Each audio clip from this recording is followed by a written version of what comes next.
പണം കൈമാറ്റത്തിന് ഇലക്ട്രോണിക് ഐഡിയും വാലറ്റുകളും മാത്രം. യൂറോപ്പിലെ ആദ്യത്തെ പേപ്പർ നോട്ടുകൾ പുറത്തിറക്കി ചരിത്രം സൃഷ്ടിച്ച സ്വീഡൻ വീണ്ടും പുതിയ മാറ്റത്തിന് ഒരുങ്ങുകയാണ്. ലോകത്തിലെ തന്നെ ആദ്യ ക്യാഷ്ലെസ് രാജ്യമാക്കാൻ തയ്യാറെടുക്കുകയാണ് സ്വീഡൻ. ജനസംഖ്യയുടെ 80% ഉപയോഗിക്കുന്ന സ്വിഷ് പോലുള്ള മൊബൈൽ പേയ്മെന്റ് ആപ്പുകൾ ഇതിനകം തന്നെ സജ്ജമായി കഴിഞ്ഞു. 2012 6 ബാങ്കുകൾ ചേർന്നാരംഭിച്ച മൊബൈൽ പേയ്മെന്റ് സംവിധാനമാണ് സ്വിഷ്. ഉപയോഗിക്കാനുള്ള സൗകര്യം മാത്രമല്ല, അഴിമതി, കള്ളപ്പണം, മോഷണം എന്നിവ കുറയ്ക്കുകയും സാമ്പത്തിക ഇടപാടുകളുടെ സുരക്ഷിതത്വം ഉറപ്പാക്കുന്നതുമാണ് ഡിജിറ്റൽ പേയ്മെന്റുകളുടെ ജനപ്രീതി ഉയർത്തിയത്.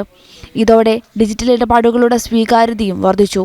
2025ഓടെ സ്വീഡൻ പണരഹിതമാകുമെന്ന് സ്വീഡന്റെ സെൻട്രൽ ബാങ്ക് മുൻ ഡെപ്യൂട്ടി ഗവർണർ 2018 തന്നെ പ്രവചിച്ചിരുന്നു. ഇതേതാണ്ട് യാഥാർത്ഥ്യമാവുകയാണ്. എന്നാൽ സ്വീഡിഷ് കറൻസിയായ ക്രോണയുടെ വിനിയോഗം തുടരും.